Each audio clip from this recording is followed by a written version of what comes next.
Hello everybody, welcome to Kimbweta session. This is Richard and today you are going to learn about introduction to computer. This is the first chapter that we are going to talk about basic things about computer, or we can say computer fundamentals.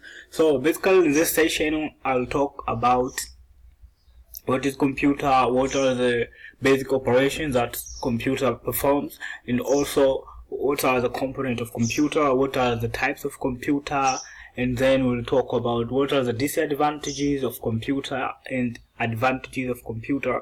Also we'll see how computer bring different impact to the society, to the employment.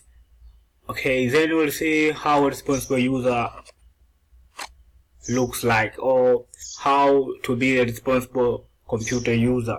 So it's very easy. So now we are going to start learning. I'll use Swahili to explain a little bit more because I think that's the aim, to make you understand more. Okay, sasa tunaposema tunazungumzia computer, hapa tutaongelea vitu vile vya msingi sana vya mwanzo kabisa. Tunaposoma kuhusiana na computer, tutaongelea swala la computer ni nini na inafanya kazi gani. Pia tutaongelea vitu vinavyojenga computer.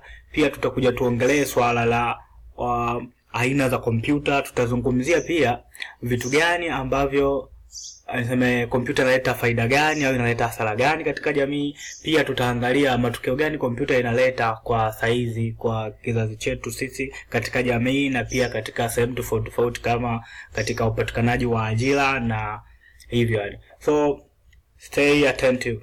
Okay, tunaanza kusema computer is an electronic device ambayo tunasema is an electronic device that perform information processing cycle. Tunaposema information processing cycle tunamaanisha nini? Kwamba computer ni kifaa cha kielektroniki ambacho kinasaidia kufanya information processing cycle. It means kwamba inamaanisha nini? Kwamba sisi tunavyoprocess information, au niseme computer kazi yake kubwa ni kufanyaje? Kuchukua data, ndio hiyo hapo tunasema input. After then tunachukua data, tunazishughulikia, tunafanya processing. Let's say tunataka zile data, kwa mfano wewe unaandika kwenye computer maneno fulani, afu unataka yale maneno uyabadilishe, let's say yawe ya blue au yawe makubwa zaidi. Kwa kitendo kile cha kutaka kuyabadilisha, kufanya badilisho, that's processing. And then output ambayo inatolewa pale maana yake inakuwa stored, au tuseme inatunzwa kwenye sehemu ambayo inaitwa memory. Kwa hiyo hiyo kitendo cha kutunzwa kule tunaongelea swala la storage. Kwa hiyo sasa basically kama tulivyoona hapo, computer inafanya shughuli 4 za msingi, na hiyo ndo ambayo inajenga lengo kubwa au dhima kubwa ya computer, kwamba information processing cycle. Kwa hiyo ukisikia swala kwamba information processing cycle, what's the meaning is kwamba information processing cycle ni ile process ambayo computer inachukua data, external data maana na accept input, then inaziprocess kutokana na kitu gani kinahitajika ile computer ifanye kwenye zile data, then inatoa majibu kwamba data hizi majibu yake kutokana na process iliyofanyika ni haya. Ndio hiyo hapo tunasema process au operation ya output. Baada ya hapo tunakuja zungumzia swala la storage, ambako tunatunza sasa zile output ambazo tumezipata kwenye memory. Kwa hivyo ndio vitu vya msingi ambavyo computer inafanya. Na kuongelea katika operation moja kati ya hizi operation zote 4 ambazo ipo, ni kwamba hivi tunapozungumzia input maana tunazungumzia upokeaji wa data. Sasa niseme upokeaji tu wa taarifa ambazo sizo rasmi, si ndio hivyo? Kwa data tunazipokea kwenye computer kupitia, let's say mtu unaingiza data kupitia keyboard, unaingiza data kwenye computer, then computer ina process kwamba kutokana na wewe unachokitaka. Sasa unaingiza data, unataka namba, unataka uzijumlishe. Maana umeingiza namba 2, let's say kuna hiyo program unaingiza pale, unataka uzijumlishe hivyo. Kwa pia kuna kitu kingine ambacho tunavyosema processing katika computer inafanyika sehemu ambayo tuseme hiyo sehemu inaitwa CPU, au tunasema central processing unit, ambako huko sasa ina process data kuzibadilisha ziwe katika information. Maana tunapozungumzia data, let's say wewe unaingiza namba zako ambazo, yani unaingiza taarifa zako ambazo hazipo kwenye mpangilio, kompyuta kazi yake inafanya kuzipangilia, ndo katika hii sehemu ambako tunasema inaitwa CPU. Pia kuna hicho kipengele kingine ambacho tumesema pale, kuna swala la storage, si ndio hivyo? Swala la storage kwamba kuna sehemu hizo ambazo kuna main memory au kuna hizi tunasema access memory, random access memory, ambayo yenyewe kazi yake inatunza data kwa muda mfupi tu. Umeona? Kwa sasa lengo kubwa hapa ni kuonyesha jinsi gani kompyuta inafanya kazi zake. Kwa maana yake hii ni ile operation ya pili, lakini baada ya kompyuta sasa kuprocess na kutunza ile temporary kwenye hii random access memory, inachokifanya baadaye ndio inatoa output. Hasa output inatoka vipi kwenye kompyuta? Kuna namna mbili. Let's say pale kwenye kioo kile cha kompyuta tunasema monitor, kwamba kompyuta ina display pale. Pia unaweza kaona ina display kwa kutumia printer. Kwa mfano umeandika kazi yako pale, umeandika kazi yako kwenye ile Microsoft Word, unataka hiyo itoke nje, si una print. Kwa hiyo ile ni moja ya output ambayo kazi inafanya na kompyuta. Pia kufanya storage, kompyuta kufanya storage. Kwa mfano tunajua tunaweza tuka save data zetu kwenye CD au kwenye USB drive, kwa hiyo tunatunza mle data. Pia kwa hizo ndo basic operation ambayo kompyuta inakuwa inafanya. Na sasa kwa kuelewa hizi operation, sasa tuje tuangalie kwamba je, kompyuta sasa inajengwa na nini, na hizo process ambazo tunazizungumzia hapo. Kama nilivyosema, hizi ni process ambazo kompyuta inafanya, ni operation au ni kazi ambayo kompyuta inafanya. Kwa hiyo ukishazielewa hizi kama nilivyokuelezea hapo, unakuwa uko sehemu nzuri, kwamba input inachukua data then inaziingiza kuziprocess. Na kuziprocess maana yake inabadilisha data kuzileta kwenye information, kwamba tunavyosema information, taarifa ambazo ziko organized. Pia tunavyokuja kuzungumzia output, kwamba inatoa sasa kitu kile ambacho information ambazo ziko organized inazitoa kukuonyesha wewe kwamba ni hizi hapa. Pia let's say storage inakutunzia kwamba unataka utunze sehemu gani, au inatunza humo kwenye PC, au inakutunzia wewe kama unataka kuchukua utunze sehemu. Kwa kompyuta inafanya hizo kazi. Hivyo basi tuendelee hapo. Vitu ambavyo kingine cha msingi kinachofuata ni kuhusiana na component za kompyuta. Kompyuta inatengeneza vijenzi vya kompyuta. Kompyuta inatengenezwa na nini? Kompyuta inatengenezwa na hardware na software. Umeona? Kwa sasa hardware ni zile part ambazo tunasema zinaonekana kwa nje, yani tunasema tunaweza tukazigusa physical, tunasema as a part that can be physical tangible, au tuseme physical touched, au zinakuwa zinagusika. Kwa hiyo unaweza kaelezea sasa as a physical part of computer, hardware, software as a thing that can't be tangible more. So here basically kitu cha msingi ninachotakiwa ujue ni hardware na software, kwamba ndio the main group ambazo zinajenga computer. Kwa hiyo sasa, lakini hizi software za computer ziko za aina mbili. Kuna system software, pia kuna application software. Sasa mifano ya hardware na software ni kama kwa mfano kwenye hardware mifano yake ni monitor, keyboard na printer, umeona.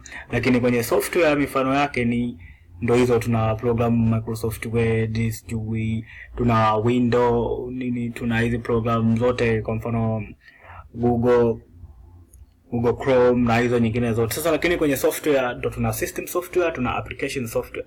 Tunapozungumzia system software, tunazungumzia kwamba ile application ambayo inaisaidia kompyuta sasa iweze kufanya kazi zake basic, zile kazi za msingi kama hivyo kupokea data zako, kufanya kuziprocess, kuorganize au zitabe process hizo data.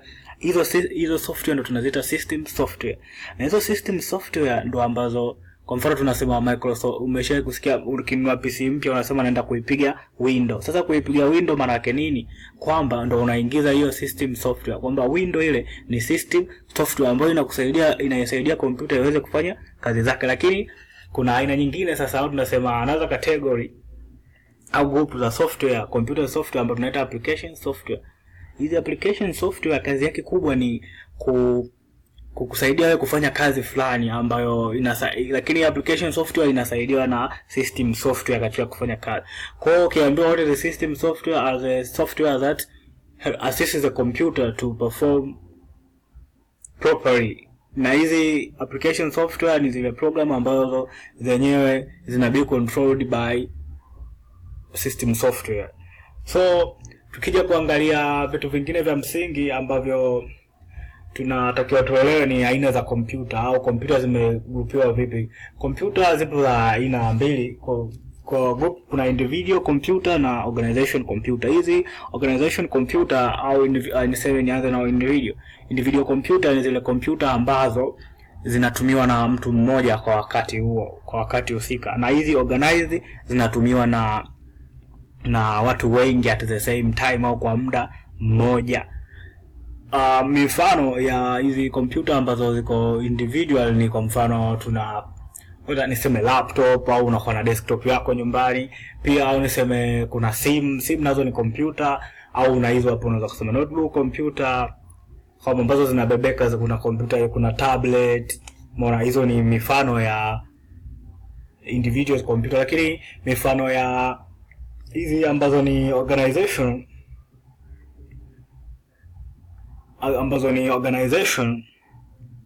ni mifano yake, kuna hizi servers enable user. Kwa kuna kompyuta ambazo zinakuwa server, hizi zinakuwa zinatumika na wanatumia watu wengi kwa ajili ya kufanya, mara nyingi zinakuwa zipo kama in form of a network. Kwa kuna kwa kompyuta ambazo ziko server na kwa kama ni server. Pia kuna kompyuta zile ambazo zinakuwa zinact kama client, yani ziko kwenye network. Mara nyingi hizi server na client zinakuwa kwenye network, kwa hiyo mara nyingi wanakuwa wanatumia watu wengi kwa wakati mmoja.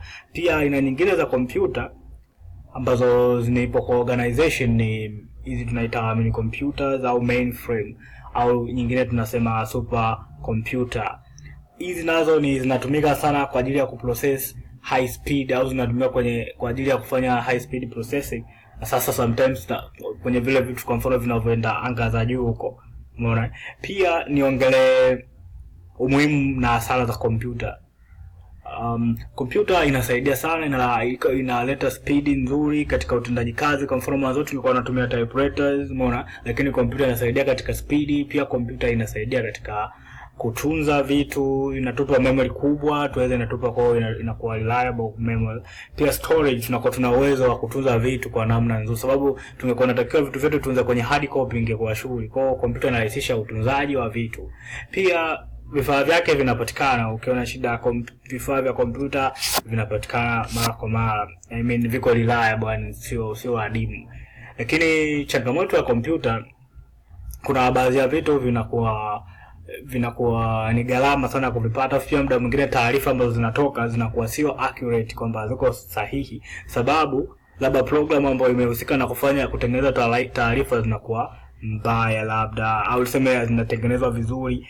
Pia software mara nyingi zinakuwa ni changamoto kutokana na watengenezaji, labda kutokuwa na tuseme watengenezaji kutokuwa na uzoefu mzuri zaidi wa kutengeneza zile, au sometimes software nyingine zinakuwa ni gharama, umeona. Kwa advantage nyingine za kompyuta zinakuja katika maisha ya kawaida, ambako tunaweza tukaona kwamba kompyuta ina replace watu kwa kuweza zenyewe kufanya kazi tu, sababu kwa hiyo inapunguza watu kupata ajira. Pia kompyuta inasaidia katika globalization.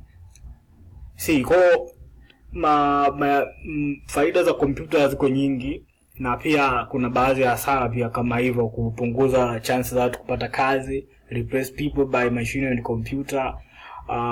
Ndio kitendo cha kufanya automation. Pia kompyuta inasababisha watu waweze kupata ajira. Kwa hiyo hapo nimetaja faida na hasara ambazo wewe unaweza kuziona.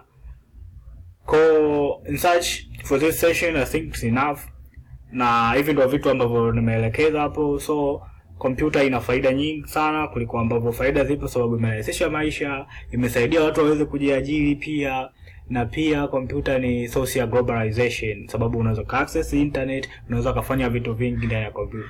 So my name is Richard, thank you, welcome to the next session ambako tutaongelea habari nyingine za kuhusiana na kompyuta. Okay, bye bye.